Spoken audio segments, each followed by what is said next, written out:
നമസ്കാരം. എല്ലാവർക്കും എൻ്റെ നബിദിന ആശംസകൾ. ഈ നബിദിനത്തിൽ KT ജലീൽ, മുൻ മന്ത്രിയും ഇപ്പോഴത്തെ MLA-യുമായ ഇടതുപക്ഷത്തിൻ്റെ KT ജലീൽ ഒരു വെടി പൊട്ടിച്ചിരിക്കുകയാണ്. അത് മുസ്ലിം ലീഗിന്റെ യൂത്ത് വിഭാഗം നേതാവായിട്ടുള്ള സംസ്ഥാന പ്രസിഡന്റിനെതിരെയായിട്ടാണ് ആ ആരോപണം ഉന്നയിച്ചിരിക്കുന്നത്.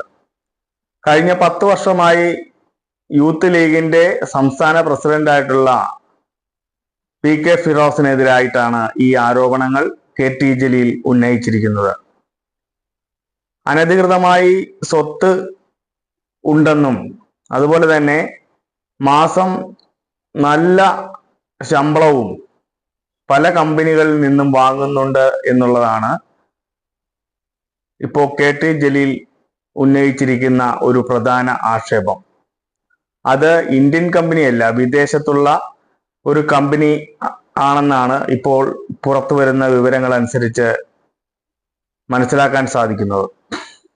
ഇത് വർഷങ്ങളായി വാങ്ങിച്ചു കൊണ്ടിരിക്കുകയാണ്. അതിൻ്റെ മേലുള്ള ശമ്പളവും മറ്റു ആനുകൂല്യങ്ങളും ഒക്കെ ആ കമ്പനിയിൽ നിന്ന് PK ഫിറോസ് കൈപ്പറ്റിക്കൊണ്ടിരിക്കുകയാണ്. അതിന്റെ തെളിവുകളാണ് KT ജലീൽ ഇന്ന് വാർത്താ സമ്മേളനം നടത്തി പുറത്തുവിട്ടിരിക്കുന്നത്. നമുക്കറിയാം, ഈ കേരളത്തിലെ LDF-ന്റെ തുടർഭരണത്തിന് ശേഷം 2016 അധികാരത്തിൽ വന്നു. തുടർന്ന് 2021 അധികാരത്തിൽ LDF വന്നു.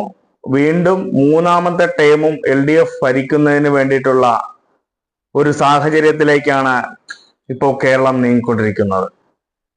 ഈ നിലയിൽ നിൽക്കുമ്പോൾ പ്രധാന പ്രതിപക്ഷമായിട്ടുള്ള കോൺഗ്രസിനകത്ത് ഒരുപാട് പൊട്ടിത്തെറികളും മറ്റും അരങ്ങേറിക്കൊണ്ടിരിക്കുകയാണ്. പ്രധാന പ്രതിപക്ഷമായ കോൺഗ്രസിന്റെ അകത്ത് സംസ്ഥാന പ്രസിഡന്റ് ലൈംഗിക ആരോപണ വിധേയനായി സംസ്ഥാന പ്രസിഡന്റായിട്ടുള്ള രാഹുൽ മാങ്കൂട്ടം രാജിവെക്കുകയും ഇപ്പോൾ MLA സ്ഥാനം രാജിവെക്കണമെന്ന് ആവശ്യപ്പെട്ടുകൊണ്ട് വിവിധ തലങ്ങളിൽ ആവശ്യം ഉന്നയിച്ചു കൊണ്ടിരിക്കുകയുമാണ്. കോൺഗ്രസിൽ നിന്ന് അദ്ദേഹത്തെ രാഹുൽ മാങ്കൂട്ടത്തെ പുറത്താക്കുകയും ചെയ്യുകയുണ്ടായി.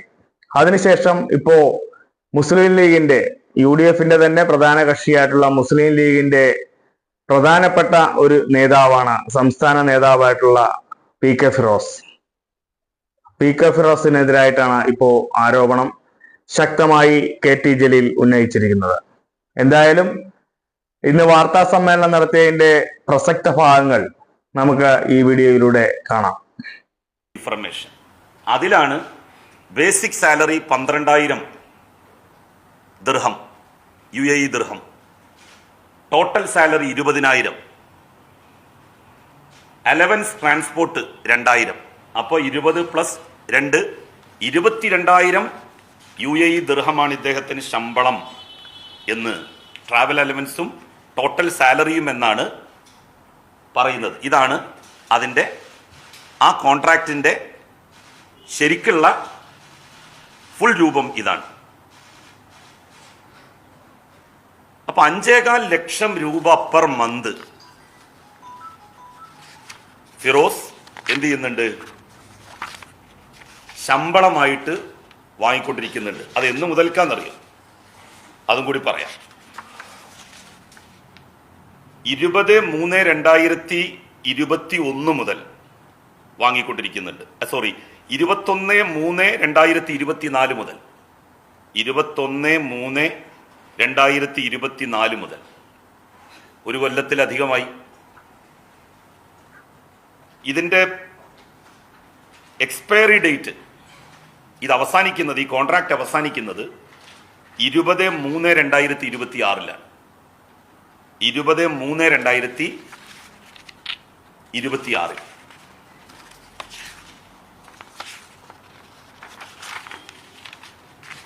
അദ്ദേഹം 2021 താനൂർ നിയമസഭാ മണ്ഡലത്തിൽ മത്സരിക്കുന്ന സമയത്ത് തൻ്റെ സ്വത്ത് വിവരങ്ങൾ സത്യവാങ്മൂലത്തിൽ വെളിപ്പെടുത്തിയിരുന്നു. അതിൽ അദ്ദേഹം പറയുന്നത് ഏതാണ്ട് 25 ലക്ഷം രൂപ അദ്ദേഹത്തിന് ബാധ്യതയുണ്ട് എന്നാണ്. അതിൻ്റെ കോപ്പിയാണ് ഇതിൻ്റെ കൂടെ അറ്റസ്റ്റ് ചെയ്തിരിക്കുന്നത്.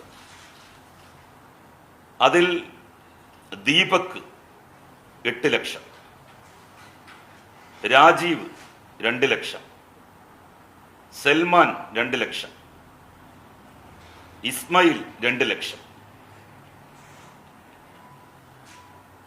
ഹരീഷ് 1 ലക്ഷം, അബ്ബാസ് 1 ലക്ഷം, അസ്ലം 5 ലക്ഷം, അങ്ങനെ ഏതാണ്ട് 25 ലക്ഷം രൂപ അദ്ദേഹത്തിന് ബാധ്യതയുണ്ട് എന്നാണ് പറയുന്നത്. ഇങ്ങനെ ബാധ്യതയുള്ള ഒരാൾ 21-ലാണ് ഈ തെരഞ്ഞെടുപ്പ് നടക്കുന്നത്. ഇങ്ങനെ ബാധ്യതയുള്ള ഒരാൾ 24 ആകുമ്പോഴേക്ക് 5.25 ലക്ഷം രൂപ പെർ മന്ത് ട്രാവൽ അലവൻസും ടോട്ടൽ സാലറിയും കൂടി വാങ്ങാൻ മാത്രം ശക്തനായി. ഇങ്ങനൊക്കെ ഉണ്ടെന്നുണ്ടെങ്കിൽ നമുക്കും ദുബായിലെ എന്തെങ്കിലും ഒരു വല്ല സെയിൽസ് മാനേജറോ, അദ്ദേഹം ഇപ്പൊ ഏറ്റെടുത്തിരിക്കുന്നത് മുസ്ലിം ലീഗിന്റെ സെയിൽസ് മാനേജർഷിപ്പാണ് അദ്ദേഹം ഇപ്പൊ നടത്തിക്കൊണ്ടിരിക്കുന്നത്. ലീഗിനെ തന്നെ വിറ്റുകൊണ്ടിരിക്കുകയാണ്. കമ്പനിയുടെ സെയിൽസ് മാനേജർ അല്ല, മുസ്ലിം ലീഗിന്റെ സെയിൽസ് മാനേജർ ആയിട്ടാണ് അദ്ദേഹത്തെ പോലുള്ള ആളുകൾ ഇപ്പോൾ പ്രവർത്തിച്ചു കൊണ്ടിരിക്കുന്നത്. ഇവർക്കിതിന് പണം കിട്ടിയത് ഇവിടുന്ന് ഹവാല, റിവേഴ്സ് ഹവാല, ഇതൊക്കെ ഇവർ നടത്തിക്കൊണ്ടിരിക്കുന്നുണ്ട്. കത്വ ഇന്നോവ പെൺകുട്ടികളുടെ സംരക്ഷണത്തിന് എന്ന് പറഞ്ഞിട്ട് യൂത്ത് ലീഗ് വെള്ളിയാഴ്ച പള്ളികളിൽ നിന്ന് പോലും പിരിവ് നടത്തി. അത് സംബന്ധമായിട്ടുള്ള കണക്ക് എവിടെയും വെളിപ്പെടുത്തിയിട്ടില്ല. ഒരു കേസ് കുന്നമംഗലം കോടതിയിൽ നിലവിലുണ്ട്. ഹൈക്കോടതി കുന്നമംഗലം കോടതിയുടെ അന്വേഷിക്കണം എന്ന് പറഞ്ഞ ഉത്തരവ് സ്റ്റേ ചെയ്തിരിക്കുകയാണ്. ആ സ്റ്റേ വെക്കേറ്റ് ചെയ്യാൻ ബന്ധപ്പെട്ടവർ ശ്രമിച്ചുകൊണ്ടിരിക്കുന്നുണ്ട്. പരാതി കൊടുത്ത യൂത്ത് ലീഗിൻ്റെ മുൻ അഖിലേന്ത്യാ ഭാരവാഹി ധോത്തി ചാലഞ്ച് എന്ന പേരിൽ ഒരു പ്രോഗ്രാം, ഒരു ധനാഗമന പരിപാടി യൂത്ത് ലീഗ് നടത്തിയിരുന്നു 2-3 വർഷം മുമ്പ്.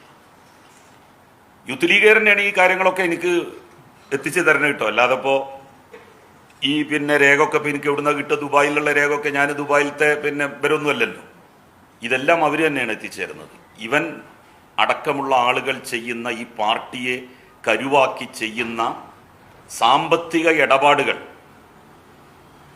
ആ സാമ്പത്തിക ഇടപാടുകൾ തുറന്നു കാണിക്കേണ്ടതാണ് എന്നുള്ള ശക്തമായിട്ടുള്ള അഭിപ്രായത്തിന്റെ അടിസ്ഥാനത്തിൽ തന്നെയാണ് അവരിത് പറയുന്നത്. KT ജലീൽ ഉന്നയിച്ച ഈ ആരോപണങ്ങൾക്ക് ശക്തമായ മറുപടി കൊടുക്കുന്നതിനോ അല്ലെങ്കിൽ അതിനെ പ്രതിരോധിക്കുന്ന നിലയിലേക്ക് കാര്യങ്ങൾ പറയുന്നതിനോ PK ഫിറോസ് ഇതുവരെ തയ്യാറായിട്ടില്ല. എന്തായാലും UDF-ൽ വളരെ പ്രശ്നങ്ങളുള്ള ഈ സമയത്ത് ഈ വരാൻ പോകുന്ന തെരഞ്ഞെടുപ്പുകളെല്ലാം തദ്ദേശ സ്വയംഭരണ സ്ഥാപനങ്ങളിലേക്ക് നടക്കാൻ പോകുന്ന തെരഞ്ഞെടുപ്പാണെങ്കിലും അതുപോലെ തന്നെ വരാൻ പോകുന്ന 2026-ലെ നിയമസഭാ ഇലക്ഷനും അടുത്തിരിക്കുകയാണ്. ഇതിന്റെ പശ്ചാത്തലത്തിൽ ഈ ആരോപണങ്ങളെല്ലാം ഉന്നയിക്കുമ്പോൾ UDF കൂടുതൽ ശിഥിലമായിക്കൊണ്ടിരിക്കുകയാണ്. കാരണം ഇവിടെ UDF-ന്റെ അകത്തുള്ള ഒരു MLA-ക്കെതിരെ ലൈംഗിക പീഡന ആരോപണം, അതുപോലെ തന്നെ നേരത്തെ സംസ്ഥാന നേതാവായിട്ടുള്ള VT ബൽറാം IT സെല്ലിന്റെ നേതൃത്വത്തിലുണ്ടായിരുന്ന അദ്ദേഹം രാജിവെച്ചിരിക്കുന്നു. ഇപ്പോ PK ഫിറോസിന് വളരെ ഗൗരവതരമായിട്ടുള്ള ആരോപണങ്ങൾ വരുന്നു. അങ്ങനെ UDF-ന്റെ അകത്ത് വളരെ കാര്യഗൗരവമായിട്ടുള്ള ആരോപണങ്ങൾ ഇങ്ങനെ ഉന്നയിക്കുമ്പോൾ UDF വീണ്ടും ശിഥിലമായിക്കൊണ്ടിരിക്കുകയാണ്. എന്തായാലും വരും ദിവസങ്ങളിൽ കൂടുതൽ വെളിപ്പെടുത്തലുകൾ ഇതിന്റെ ഭാഗമായി ഉണ്ടാകുമെന്ന് വിശ്വസിക്കുന്നു എന്നുള്ളതാണ് നമുക്ക് മനസ്സിലാക്കാൻ സാധിക്കുന്നത്. UDF കൂടുതൽ പ്രതിരോധത്തിലേക്ക് നീങ്ങിക്കൊണ്ടിരിക്കുകയാണ്.